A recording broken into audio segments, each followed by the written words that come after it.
Hello, and thank you for joining us on this episode of the DINFOS Way. My name is Jack Rous, and I'll be your host today.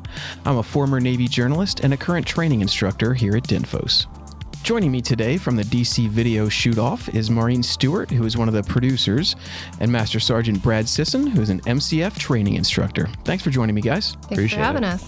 If you could just tell me a little bit about what you do for the DC Video Shoot-Off, that's how we're going to start. Sure. So I'm an Air Force veteran and have instructed at the schoolhouse multiple times. My video is my past, and what I get to do for the DC Video Shoot-Off is act in a producer role with several other folks that are also very passionate about video storytelling. So yeah, that's pretty much it. We put it together and make it happen, and there's a lot that goes into that every year. We do things like find a venue, find sponsors, find mentors for the participants, and find some really great staff to make sure that we're putting together a world-class event. Awesome. Yeah, so more or less for the video shoot-off, I'm just a staff member. I try to help. It's my first year on staff. I'm prior participant, prior mentor. Sometimes I've just tuned in. Sometimes I've shown up, just depending on where I'm stationed at, things like that. But I've been at least in or around or involved with the shoot-off since probably 2011, 2012. But currently staff, so I try to pick up whatever needs to happen. So I'm still trying to figure out what the people that have been organizing this for so long, I've been just trying to kind of learn over the last year. But at the same time, and anytime they're like, hey, can you cut a video promo for something? Or, hey, can you make a call? I'm just kind of there. Hey, happy to help. So for the uninitiated, can you guys kind of tell us a little bit about what the DC Video Shoot-Off actually is?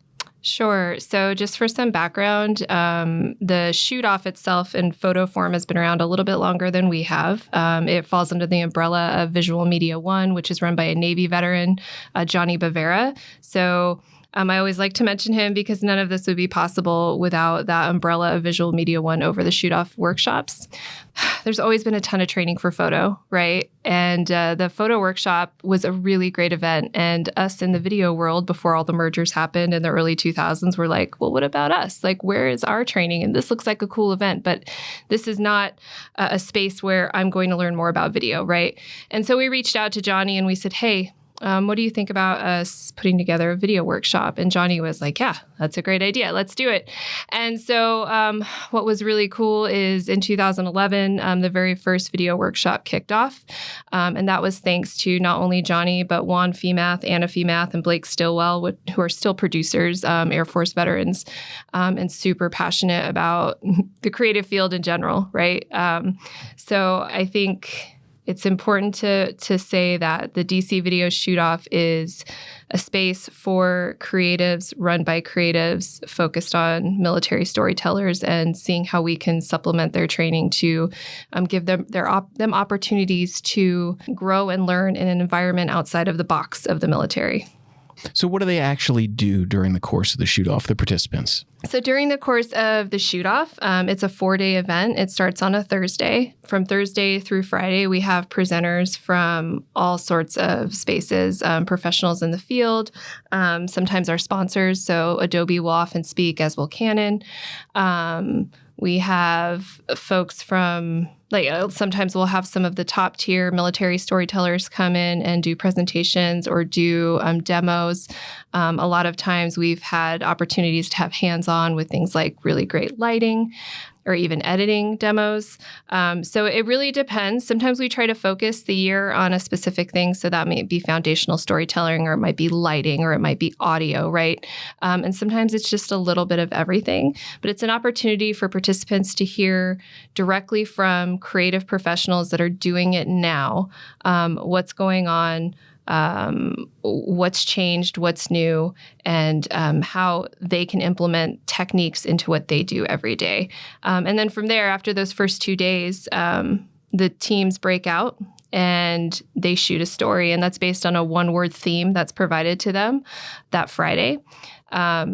And we always try to make sure we're in DC or close to DC adjacent so that they can hop on a metro. And we get some really great stories. And we do try to let the folks know that we'd prefer them to stay away from military-esque stories if possible, because that's what they do all day, every day, right? Mm-hmm. So we're trying to break them out of the box of feeling like they are confined to telling a story a certain way. Then they have 36 hours to shoot, edit, and then return their final video. And then they're judged by a panel of industry experts. And then they hopefully walk away with some kudos and some prizes. So very cool. Yeah. And Master Sergeant, what's it like being a former participant, staff former, mentee? So yeah, it's tough. So it's really, really tough. So a lot of times it's what you get like in the military when you first arrive at a location and you kind of PCS or whatever, you go through that situation where you're kind of, especially like in deployments, where you have that kind of storming, norming, forming stages when it comes to like team dynamics. So it's kind of like that, but it's a very small window where you have to get through all those stages if you kind of want to successfully navigate the specific workshop just from that alone, let alone trying to harness some of the stuff you've learned prior to that. So like being a participant, like my case, the biggest hurdle in general was immediately talking with my teammate. I think at the time it was just her and I don't think we had another person. We may have, usually it's teams of 3s and 4s, but I think that year we may have just been both of us, but her and I deciding just at that time, hey, what are we going to do? Are we going to do something that's more documentary style, non-narrative, things that we're used to doing in the military? Or do we want to do something more like production where we're actually like planning it, storyboarding, and it's all, we get actors, we bring them in and stuff like that. So the biggest thing her and I needed to do that first night was decide what we were going to do. And we were pretty much throwing our slamming our heads against a wall, trying to figure out what are we doing. And eventually we figured it out. We were going to do a production instead because both her and I never really did it. So we figured it was a perfect place to fail. That's like my biggest mindset is there's nothing on the line. You go to this and what you do is just do something that's very challenging or hard. So that way, if push comes to shove and you fail, it's perfect. There's nothing on the line. There's no money on the line. It's just, there's no like commander's intent on the line. It's just, let's figure this out. And then beyond that, then it becomes just typical technical struggles of trying to produce a video in a short period of time. And then sitting down to edit. And then in some cases, figuring out roles, like the person on your team, are they going to like act? Are they going to kind of direct? Are they going to edit on the back end? And then just dealing with certain personality like tics that tend to happen. So from a participant perspective, it's really just you're involved in that creative process, and also when you're dealing with a new team, just the struggles that come with it.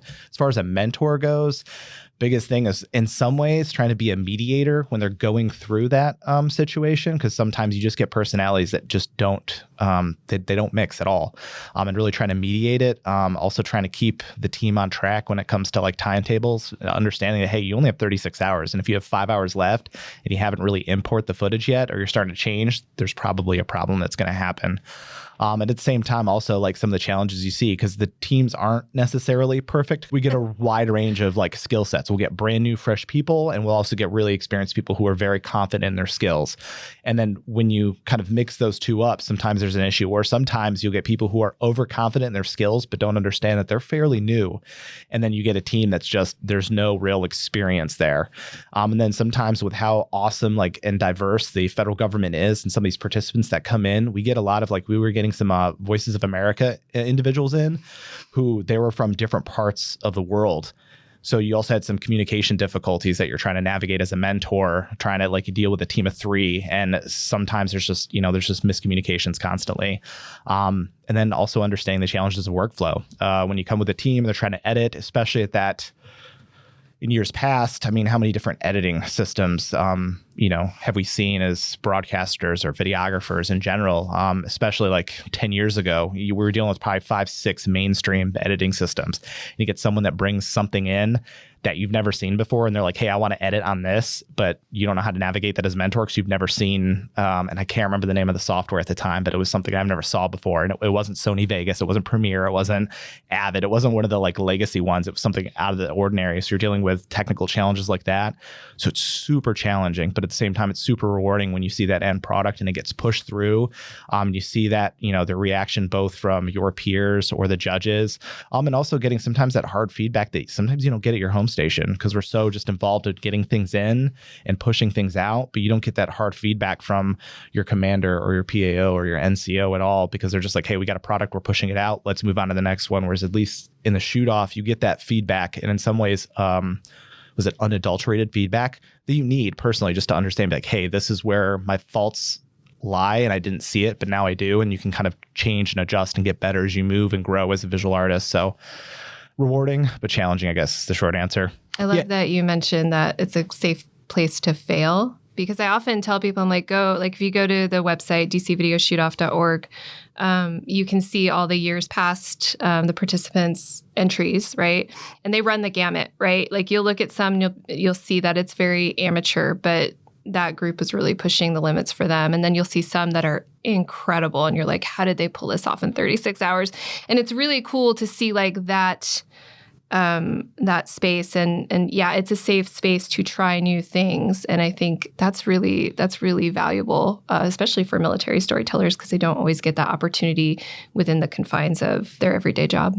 Yeah, for sure. And having that peer feedback is incredibly important, I think. And it rings different than the feedback that you get from leadership.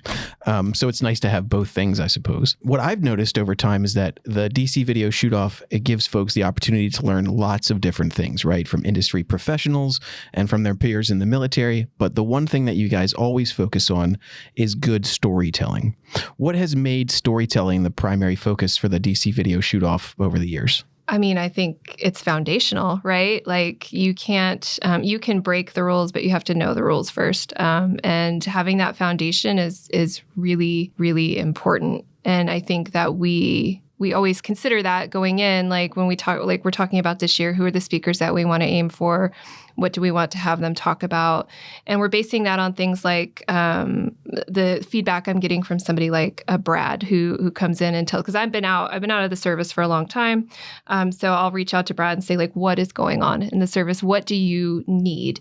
And so that feedback has become invaluable, and I'll let Brad speak to that, what that looks like. But we try to focus on foundations and also the needs that we see that aren't being met, or perhaps need to be have a little bit more of a deep dive for understanding. So I'll let Brad speak to that a little bit.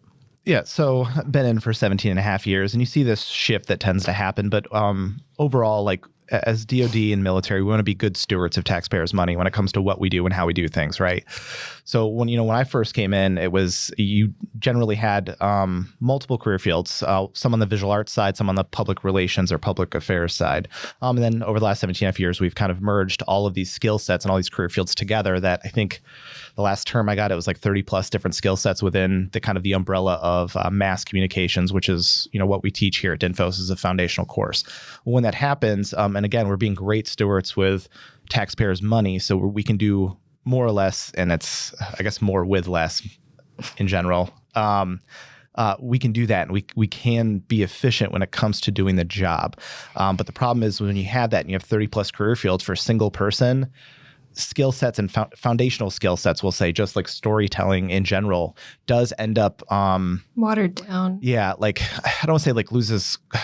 There's some qualitative elements that tend to kind of fall to the wayside when you have so many skill sets you have to pay attention to, and so many demands from whether it's commanders or PAOs or NCOs that you have to do, that it does get watered down. And it really is on kind of the NCOs to advocate for the junior enlisted, and the PAOs to advocate for also the people that are underneath them, to get them additional training so they can refine those very small skills that do get watered down because there is so much on their plate and so many skill sets they have to know. And that's really the true importance. And that's what really drives, I think, things like the shoot off or some of the advanced courses here at DINFOS, is making sure that those, even though we call them foundational skill sets, you can still refine them to a point where it's just automatic. And that's really what we kind of want to focus on and push, and to make sure you get those like kind of automatic responses where you know what you're doing and you can refine it and you can deliver, commander's intent or commander's message the right way. But again, there is a need for it, because we do have to. There's an expectation with military members where you do have to know pretty much all 30 plus skill sets. But again, they range from graphic design to videography to public relations. And it's tough. It's tough on everybody. So the fact that we can at least kind of focus on storytelling, and it is a love for the individuals that run the shoot off. It's a love for the people that like to participate in it, that mentor in it. And it's really, really rewarding. Yeah, and it's not just a fundamental skill for video. Storytelling is a fundamental skill for everything that we do. Absolutely. So to incorporate it into what you guys do makes perfect sense. Can you guys think of any or remember any particularly memorable success stories that you've had at the DC shoot-off, or even with people taking their skills out into the field afterwards? I think it's important to mention, like, the DC video shoot-off is not going to be the linchpin that makes you a big success in any way, shape, or form, but it's a piece, right? It's a piece that we feel and we've witnessed is missing really in training generally. And again, and I know I keep saying the confines of the military, but the confines of government and like what you're able to do and the types of stories you're able to tell. And this is like free form breakout, like go do something that you cannot do anywhere else with people that know how to do it well and can walk you through it. And it's just a really, really cool experience overall. So it sounds like you guys have really refined the process down over time. Yeah, I think part of that too is because we've had people like Brad Sissons and Nick Kurtz's and Robert Hams and like people that come into the shoot off. It's not, we get a lot of people that really do know what they're doing when they come to a shoot off, right? We get a lot of people that have been doing it for several years and they come in and even though they may be participants, they're also mentors in their own right within their groups.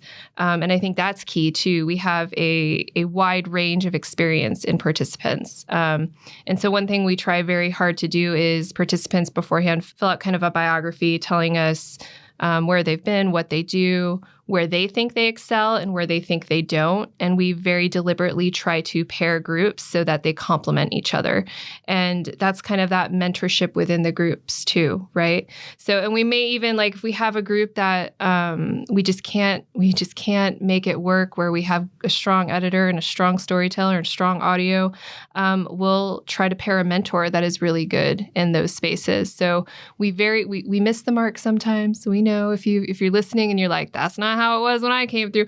We know we try very hard though to make sure that we complement the participants and the teams that work together. And I think that's also a big factor to the success. You know, having been in the career field for 20 plus years now, things change over time and we have to adapt and learn, right? What role has technology played in the evolution of the DC video shoot-off? I think that's a very good question. So it's tough. Not tough, but it's kind of like how we see kind of the video sphere, right? So we'll say 10 years ago or a little bit over 10 years ago when it first started picking up, that was when video became a capability for DSLR cameras. And one of the great parts about DSLR cameras is that the format in general, it was so light compared to other cameras that we had, especially the legacy broadcasters who dealt with, the 50, 60-pound cameras. Exactly, yeah. And I was one of those. I mean, I have back issues because of that. But when the DSLRs came out with this video capability and you had that nice glass that got paired with it, and not to mention the price of a DSLR compared to a video camera. I mean, at the time, it was like a typical like news format camera probably could be between $20,000 and $50,000. But then you get this DSLR that's at the time $2,500 with some glass, like the whole total kit with glass, audio, things like that was probably under $10,000. So when that happened, and I like at the shoot off, it was, some of the sponsors that came into the equipment to be like, hey, you guys can use this equipment free of charge. That's what we're here for, to help you guys out. And it really introduced a lot of videographers to the capabilities of these small DSLR cameras that had minimal footprint. It was relatively inexpensive. And then the product that was produced was real, I mean, it was real slick video. Like it was just gorgeous video.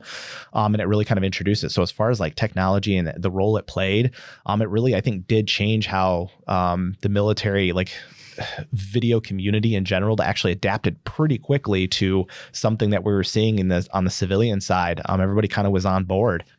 12 years ago, it was about that. But at the same time, we were still debating, we were jumping from 1080 to like 4K, things like that. But then now in this day and age, where really that conversations aren't, 1080 to 4K, it's not technical ramifications. Now it's almost delivery method is different. So like me as a millennial, like I'll dabble with some YouTube. I really like Netflix, things like that. But on social media, like it's different. Whereas my kids or the new junior enlist that I'm getting in, this is Generation Y, and or Gen Y or whatever they're called now, right? Gen Y, I don't know. Something like that. Sorry. But I like watch my kids. They're fully YouTube. Like they really rarely watch something like Netflix or Hulu or whatever. They're fully ingrained with some TikTok as well, things like that. Vertical video that is completely different. But from a technical perspective, or I guess technology wise, like, I mean, you don't really need to shoot 4K in that anyways. You really don't need to have a good camera. It's just your phone, things like that. Even the microphones that they have, the real technological jump for them is not necessarily like a interface or even audio quality. It's about connecting to your phone and having you really not having a cord that's, connected to them, or even how inexpensive it is. So how that plays a role, I'm sure will probably end up shifting, or we might see even different product this next year, because we're getting more of these, Gen Y junior enlisted in, these Gen Y people that are getting hired with the government that are coming and doing it. So how they tell stories, we might even get some vertical video stories that it's going to kind of throw people off. Not to say it's, better or worse quality, but it's just how you deliver that message. And that's honestly what I'm excited about, to see this shift where, before in the last decade was about, good quality cameras, or good, color profiles with things, or good, just crisp audio, to now, how can we deliver a message differently that really resonates with, a target audience you're looking for? That's what I'm excited when it comes to technology and how it affects the shoot off. Yeah, and that's a space where we can just grow and shift and require different deliverables from the participants. And we would also, that's also a space where we'll consider bringing in different speakers that speak to that. For example, one of the speakers that we want to bring in is Alex Hollings of Sandbox, and he does Sandbox News, and he runs a very popular channel called Air Power. He has over 6 million followers, but he does that like fast, dirty, storytelling. And sorry, Alex, I don't mean it's dirty. It's like very well done. But what's very cool about what Alex does is he pulls almost all of his footage from DVDs. And I think that's a really cool opportunity for participants to see like what's being done that's really creative, that's really well received, and has a really big following, and they're already doing it, right? Like, so who is taking what they're doing and making something impactful? And I think that's a really strong space that we can explore too, as we, evolve and grow the shoot off. It's interesting as, technology grows, obviously things change with the way that we shoot. But one thing that I've always noticed is that the foundational video techniques always remain the same, right? You'll always need a white balance. You always need to think about your framing and worry about jump cuts and matching action and those kinds of things. But over the years, you guys having been so much closer to it, are there any trends in shooting or advanced techniques that have kind of come to the forefront that you've noticed over the years? There is a shift now. I do notice too that we try to teach, stability with the camera. We do try to teach to make sure you have cameras on, on the tripods, on the sticks. But at the same time, like if you look at real good video now, a lot of times it's usually using gimbals, or nothing at all, which I generally will always put some. I don't mind some smooth gimbals, things like that. And you do want things on sticks, interviews that are not, stationary really do bother me unless they're like true working interviews, which is still tough. But at the same time, even sequencing is getting a little bit loose now. Nowadays, you really don't see that, perfect long, medium, short. It's more like, you do get long, medium, short, but it's like less matching action. I do notice trends now that you really don't have that matching action anymore. It's like glorified moving slideshows now. Not entirely sure about it, but sometimes it looks pretty good with a little hula piece, some explosions and some guns firing. But I think there's been a focus on trying to tell a story faster, because of attention span, right? And that makes sense. And so, while we're talking, my gears are spinning on how we can implement that while still, because I think there's a lot of value still in telling a full form story, right? Using all the foundations. But I also think there's a lot of value in learning how to take that and create something that is a quick hit that's going to get attention fast and is going to be a reel or is going to be a TikTok, right? So yeah, my gears are over here spinning, thinking about how we can do both of those this year. Good audio, right? Audio doesn't change. I would say audio pretty much, you need to have good audio.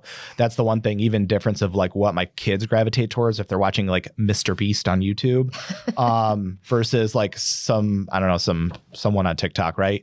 That Mr. Beast does, for the most part, use good audio and it still retains it. And I will say that they usually gloss over if it's bad audio where they're picking it up from the phone and you're getting a lot of background noise and the vocal range is they're competing.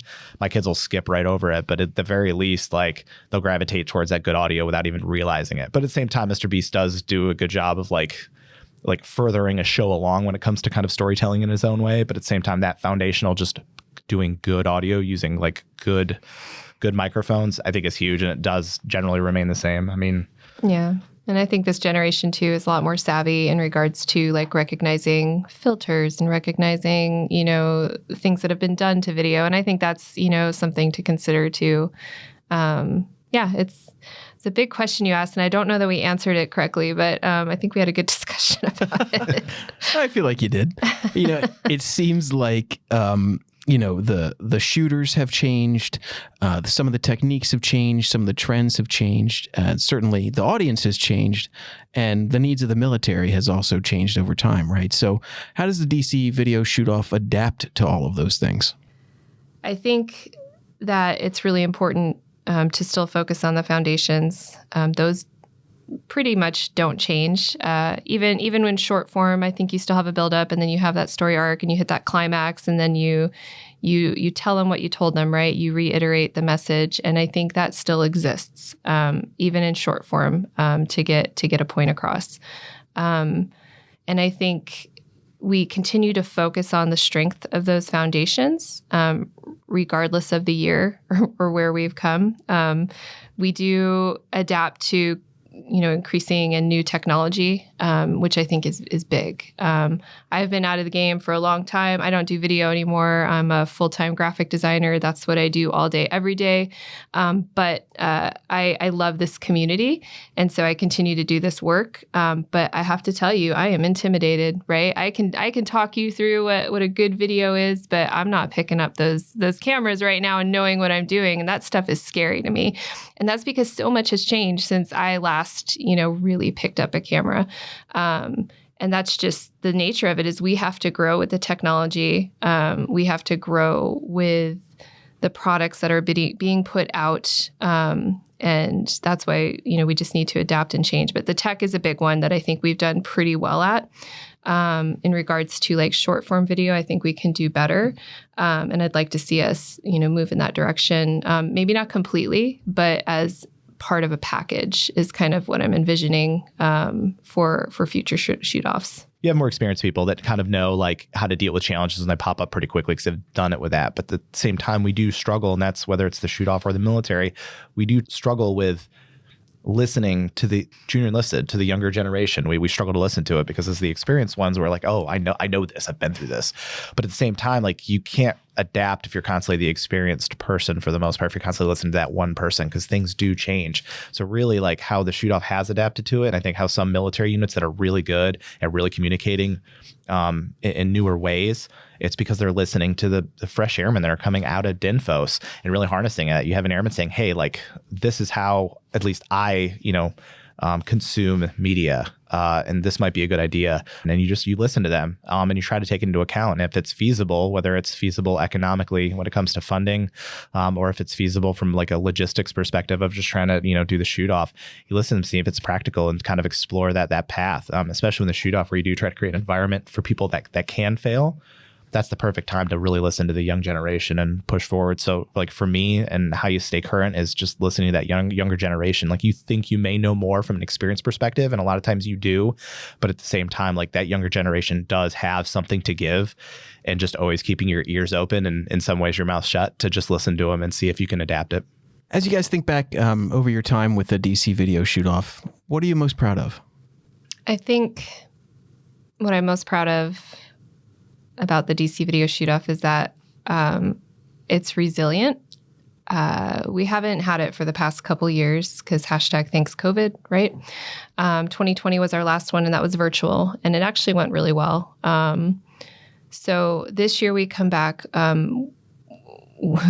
We never have a lot of money to work with. Everyone on the staff, every single one of us is volunteer. We all work full-time outside of that.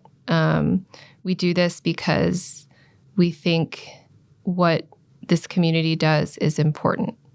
We think that storytelling and doing it well serves a greater good. And I am proud to work with people to make this happen that feel that way. Like, I think that's really cool. I think this little space that we have within the DoD, this little niche of storytellers and creatives and, rebels. And it's just such a cool space. It's not your typical military space. And when you're in that space with fellow creatives doing this kind of work, you feel that energy. And so, yeah, I think the thing I'm most proud of is that I get to do this with people that are passionate about storytelling and passionate about giving back to the community that gave so much to them, and continue to want to do so. And I think that's what I'm most proud of. The diverse nature of art in general and the video in general that brings everybody together, whether it's different backgrounds, different generations, just in general, and how supportive an art community can be, especially a video community. That's, I think, what I would be most proud of, at least seeing it where it was now where it was then to now. Just seeing that's kind of remained the same when it came to just inclusivity and making sure that it doesn't matter, like, if you're a new videographer, it doesn't matter if you're an experienced videographer, it doesn't matter you've been out of the military, it doesn't really matter your background. We welcome you, everybody's welcoming you, and we can just work together to figure out how to increase your skills and provide an environment where you feel safe enough to fail and continue pushing forward when it comes to your skills. And then also being very supportive of a passion as well. Because that's the tough part about, when you're working full time, and you have a broad job, public relations and visual information is in the military in general, is having that passion and a specific skill set and really training and honing it. And then, but also not being, judged for it to have that obsession and that passion. And being a community where we can build that, to me, I think is what I'm most proud of, just kind of seeing it in general, both shoot off and military visual information and public relations. Are there any prerequisites or qualifications required to become a part of the DC video shoot-off? Nope. And that's another thing that makes it a really cool space. I think we don't require a portfolio. We don't even technically require that. I mean, now everybody's merged, right? But it used to be that, we had photographers and videographers. We get a lot of photographers, and that's really cool too. So you don't even have to be a video person, right? While we also cater to the DoD specifically and active duty storytellers, we have been fortunate, and Brad mentioned this earlier, to bring in other government agencies occasionally. And so I think that's cool as well. So we've had folks from ATF, we've had folks from Voice of America, FBI even, I think. We kind of had people from across the government. So no prerequisites other than the desire to learn and want to be there, and and the ability to get here, really. So is the easiest way for folks to become a part of this to simply go to your website, to reach out to you on social media? What's the easiest and best way? Sure. So we do have a DC Video Shoot-Off Facebook page. We also have a DC Video Shoot-Off Facebook group. We have dcvideoshootoff.org is our website, and that is where registration will be posted. We will also be pushing to the Facebook platform when registration is open, which should be happening in the next week or so. The easiest way, and the way that most people see it, is on Facebook somewhere. And also we have a few folks that are able to push out emails to their organizations. Typically we'll push out a press release, but really it's mostly word of mouth and social media. Cool. Do you guys offer any follow-up support after the video shoot-off is over, or things that you do during the year or in between the events? So not officially, but I think that's where the strength and the networking comes in. I think that's probably one of the most important things to me about the shoot-off is the ability to network, not only outside of your service, but with also other government agencies, with the sponsors, with the mentors, and with the staff. And we are all I haven't ever heard anyone say, please don't call me after this, right? We're like, hey, if you need anything, please reach out. I could talk about this all day, right? Let me know what you need and I'll answer you, or I'll get you the answer. And I think the networking is the support. Currently, like I said, we're all volunteer. We don't get paid to do this. So throughout the year, we're not, doing anything formal. But that's the dream, right? I would love to be able to do this full time. And that would be very cool. But yeah, I think the networking is where we step in and offer continued support throughout the year. Did you experience that as a participant, Master Sergeant? Yeah, I guess the networking in general, my experience might be a little bit more unique compared to some other participants, because I've known Maureen my entire career. She was my DINFOS instructor, actually, when I went through. We have a story about that if you want it. I would love to hear it. Yes, please.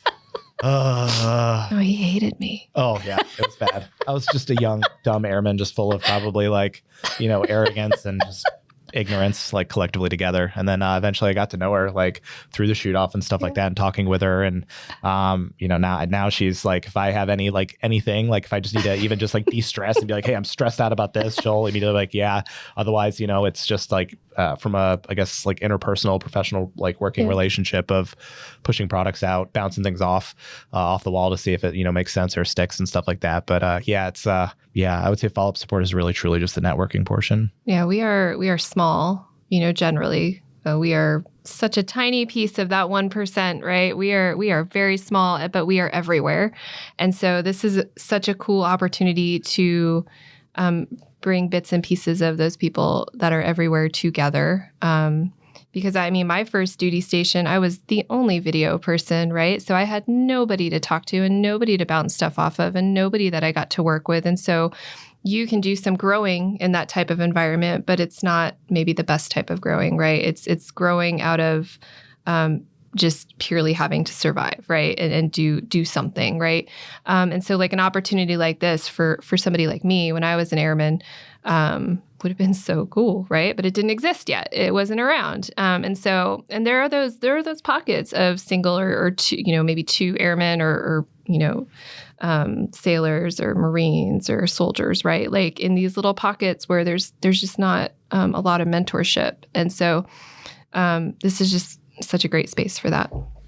Excellent. As important as storytelling is, not just to the DC video shoot-off, but also our careers, and you guys being so intimately involved in that, can you think of any one unique tip or something that would benefit those students that are coming in at a foundational level as it pertains to storytelling? Be open. Be willing to learn. Don't be scared. And humble yourself a little bit, right? You're coming into a space where maybe you do know more or maybe you don't. In both spaces, you have to be humble, right? If you're not humble, you're not going to, and you know it all. Let's pretend you know it all. And you come into this space without being humble, you're not going to really teach anybody. You're not going to pass any of that on. And that's what this is all about, right? This is about passing on the knowledge. And so wherever you are in your journey, you need to come in with a humble heart and a mind ready to learn, and just be ready to be around people that are not like you. And that should be an easy one, right? Like that's where we're all, most of these folks are military folks. So that should be the easiest part, that you might not get along with everybody, and that's okay. But if you walk in being ready for that, I think you can be successful. Yeah, my biggest thing, like one tip I would give anybody that really is just trying to like kind of start off their career in general, is just find that passion, whatever it is. And I know we're talking about the DC video shoot off, but that's like with anything. I mean, to be honest, especially like you're in the military, you're getting paid in some cases to be an artist. Like there's most artists are not getting paid to be an artist or barely anything. So you're super fortunate in that context. But at the same time, it's so broad skills wise. Find that passion. Find something that like just kind of like scratches whatever like professional or hobbyist like itch you have. Find that passion and just dive down, just drill down and figure out like what that passion is, where it's coming from, like and try to harness that. Because again, like I can't remember the adage, but it's like a little bit hokey when it comes to like find something you love so you don't never have to work a day in your life. Yeah, that one. Still work. Yeah. Yeah, but at the same time, like being in the military or even a government employee, it's tough on days because there's a lot of demands. There's a lot of things that's expected of you. And sometimes it's not an environment you can fail in. It's very high pressure sometimes. But other days where you get to do that fun, passionate thing, I mean, you just earn a paycheck to have fun. Like just find that passion and keep pushing forward. But I want to foot stomp the like humble yourself. Like don't be young, 20-year-old Master Sgt. Sisson who thinks he knows everything when he walks into DINFOS and like, just has that like negativity towards an instructor that ends up, being one of his friends later on in his career. Do try to humble yourself because you end up burning those bridges. That networking stuff, no one really wants to help you. And, you're also putting up a lot of blinders too in your life in general. So do try to humble yourself. Do try to be the person that's more open. But again, just find that passion and just keep driving towards it. So if any of our listeners would like to donate their time to help you guys, is there any avenue that they can go about doing that? Sure. If somebody wants to be a participant or be a mentor or staff or just help where it's needed, they can reach out to us via Facebook at DC Video Shoot Off. They can also head over to dcvideoshootoff.org where we have a contact form. But yeah, we're all about bringing in fresh folks this year. Some of us have been doing this since 2011, and we're ready to maybe not necessarily completely hand off the reins, but to start bringing in newer, fresher ideas and thoughts and people that can really kind of bring us into the next generation of video storytelling and do it well. Which is why Brad's here, right?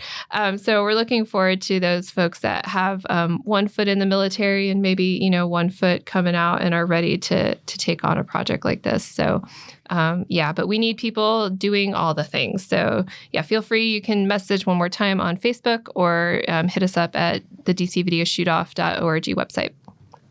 Awesome. One thing that we ask all of our guests when we come to the end of our interview that is not related to the rest of your story is simply, what does the DINFOS way mean to you? We had a particular reason for naming the show that, and we always like to hear from our guests what that means to them. I think it's really interesting that the first thing that pops into my head isn't a great one, but it's going to lead to greatness. It's okay.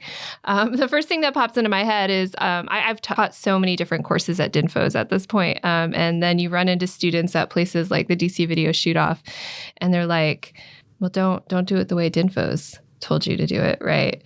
And you're like, why? What did DINFOS tell you to do? And it's all foundational. I'm like, no, you still need to do those things that DINFOS told you to do. And I think there's an expectation, right? Like, you go to a trade school or you go to a tech school for the military, and you're learning, I'm making air quotes right now, radio, learning your job, right? But your job is so much more than those foundations. And I think there's a misconception that you're supposed to walk into your training and leave and be able to do all the things.